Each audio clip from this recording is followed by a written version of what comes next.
Hey everyone. Sorry it took me a little bit to get on. I had a little bit of a connection issue for some reason, but I'm here live now and a happy Monday.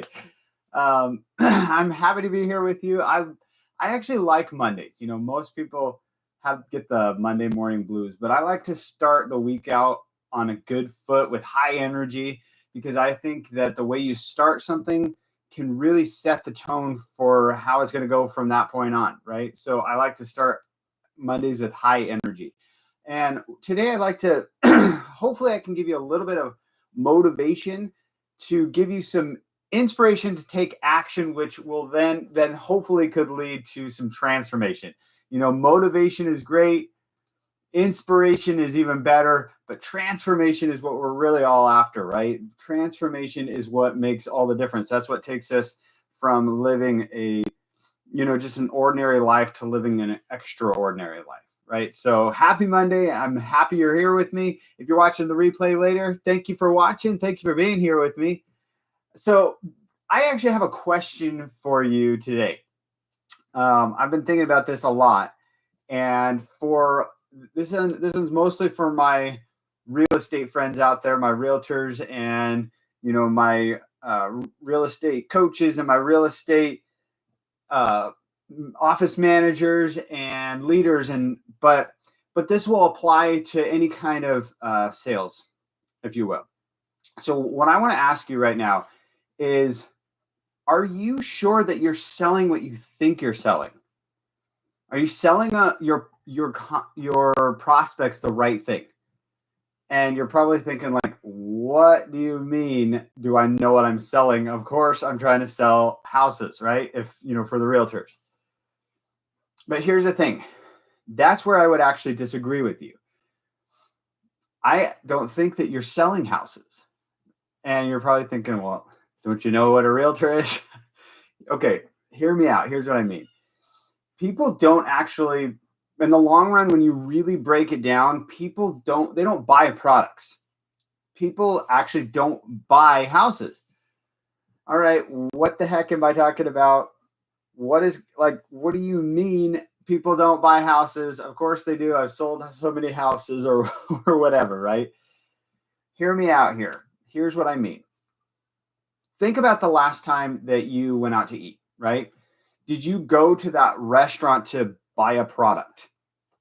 Did you go to, just purchase a meal, or did you go to eat so you could feel full and satisfied? Did you go there to create a feeling of connection with a friend, right?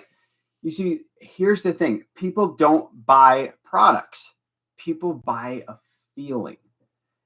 And when you go to a restaurant, for example, you're going for that certain feeling that you get from the experience, right? And that could be different for every restaurant, right? Or every different situation.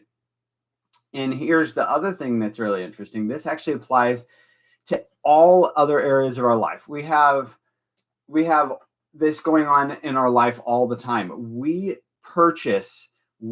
buy in because of a feeling. We're not buying a product. We're buying a feeling. For instance, we have conversations with people because we want to feel connected. We have families because we want to feel love. We want to feel like we're building something, building a legacy, doing something that matters, right? We make money because we want to feel secure. People buy houses for the feeling they get from it, not for the house itself.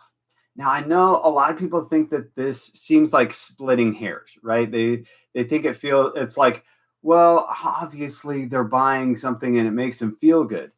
But I think it goes even further than that, because when you're just buying, people think about when you're buying a product, they think about buying the thing, right? They think about buying the house. They think about buying the candy bar, but you're actually buying the feeling that you're going to get from it.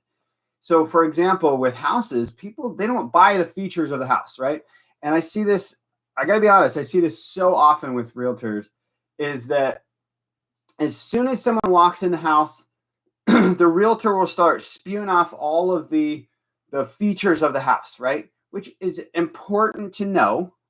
Don't get me wrong. I'm not saying you shouldn't tell people at an open house or when you go in to show. I'm not telling you shouldn't show the features. But I am saying that if you are just leading with that and that's all you've got is just here's all the features, have fun, it's not really going to create a connection because people buy because of the feeling they're going to get from using the features, right? And so it goes deeper than just what are the features. They don't buy it for, people don't buy the house for the square footage. They don't buy it for the neighborhood. They buy it for that feeling of having the room that they need. So they're not cramped or or maybe they're downsizing. They don't want to have that much space anymore. And so it's a feeling of being able to control their environment. They buy in a certain neighborhood because the feeling they're going to get from living in that particular neighborhood, whatever that is. Maybe you like, way out in the suburbs. Maybe you like in the country. Maybe you like, right in the middle of everything. Whatever it is, where the neighborhood that you're living in is going to give you a certain feeling. It's going to give you maybe it's a certain status. Maybe it's a certain safety. The bottom line is they buy houses for the feeling of safety, for the feeling of love, for the feeling of connection, status, all of these things. That's the feelings that they're looking for when they're buying a house. So how do you actually apply this to the sales process, right? How do you actually use that in your everyday interactions? Well, there's 3 really key ways to keep this in mind, to actually use this in your process every day. Number 1 is listen. Listen.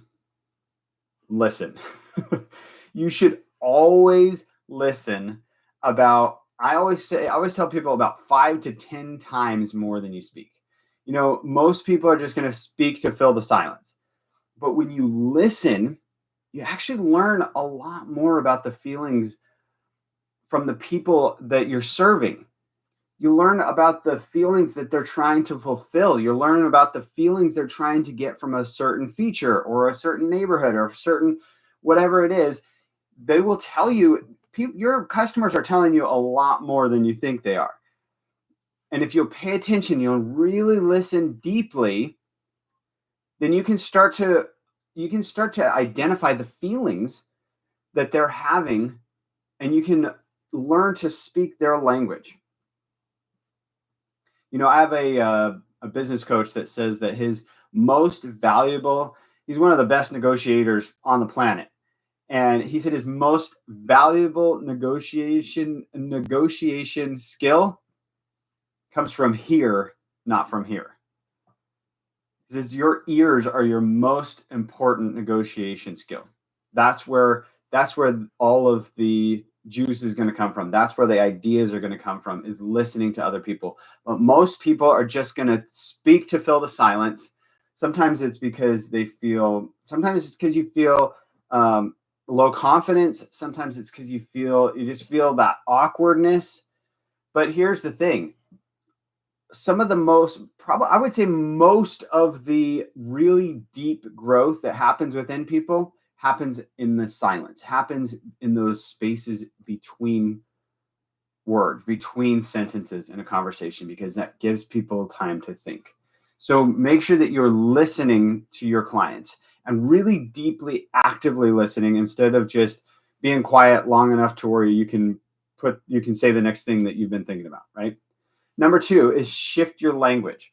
So when you start talking about how your client is going to feel in the home, how they're going to feel in that situation, then they're going to start to connect with you on a much deeper level. Because when you shift it from, like I said, here's the features. It's got, it's a 3-2, and it's got a pool, and it's got the backyard, and those are all important things to know, obviously. But if you start to shift your language to, man, can you imagine sitting out here and on this patio watching your grandkids swim? Or can you imagine seeing yourself in this kitchen and it's so wide open and you've got all this space? Can you imagine? And so when you start to really dig into how they're feeling about the property, or they're feeling about their situation, or maybe it's like, oh man, this is going to be so great. It's going to feel amazing to be able to only have to drive 5 minutes to work, right? That's why you're moving to this area. And when you start to really dig into the feelings and the underlying motivators of the situation, then you'll start to really connect with your clients on a much deeper level. Because the bottom line is people buy because they feel understood, not when they understand. And I want you to make that distinction, is people buy when they feel understood, not when they understand. So when you're pushing the features, when you're pushing the all of the bells and whistles, which are all great, but if you're pushing all of the features and benefits instead of really pushing the feeling, instead of meeting them where they are and showing them how they could actually feel in this situation, that's when things change. That's when people will feel understood. So, and then the number 3 is forget about the sale. Now, I know this might sound counterintuitive. It's like, what do you mean? That's what I'm here to do. But here's the thing. When you're able to really focus on serving your clients and you're not worried about if you're going to close the sale, you're going to show up differently. Your clients are going to show up differently. They're going to respond differently when you're there to serve, when you're there to listen and to understand what's really important to them. It'll change the whole tone of the conversation. It'll change the relationship, because then they will know that you have their best interest in mind. And I know we say that, well, I have your best interest in mind. I'm the realtor who wants to make sure that you get the best. And that's all good verbiage to use. But at the same time, are we really living that? Are we feeling that as we are guiding our clients, right? Are we feeling that interest? Are we really listening to see what their best interest is, instead of like, I really think you need to look at this house, or I really think you need to consider this. Listen to what they want. Where is it that they want to go? What kind of feeling do they want to have from this situation and from this house and from this area and from this neighborhood? And if you can really listen for that, then it'll change, and it'll completely change the way people show up. So here's the thing. Remember, people, they don't buy products, right? People, they buy a feeling. It's a feeling of love, safety, accomplishment, success, progress, whatever it is. That's the reason that people buy. People buy for a feeling. What I would love for you to do this week is watch your own buying behavior this week and start noticing the feelings when you're buying something. Start noticing how this particular product that I'm buying fulfills this particular feeling, makes me feel this exact way, right?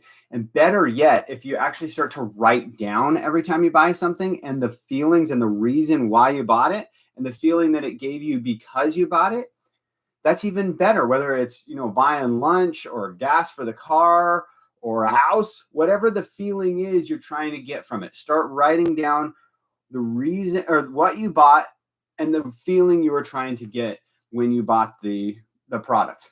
Because we don't buy it for the product, we buy it for the feeling.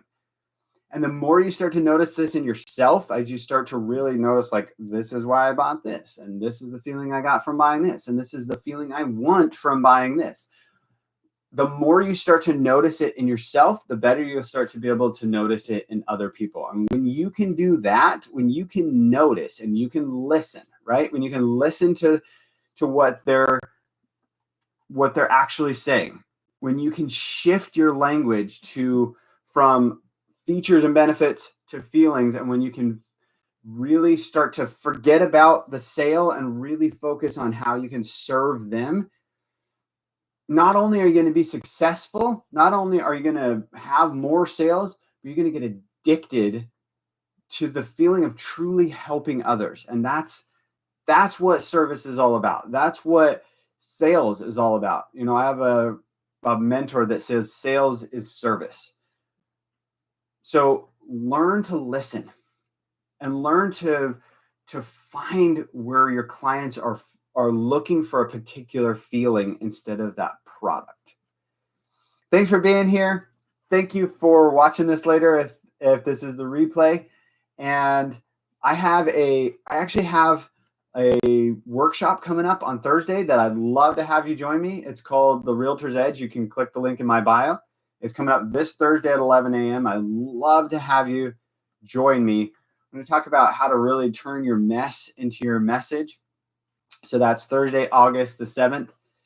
And thank you for being here. Please like, share, and subscribe. And until next time, I'll see you whoever signs up. I'll see you at the workshop. Otherwise, I'll see you next week. Bye.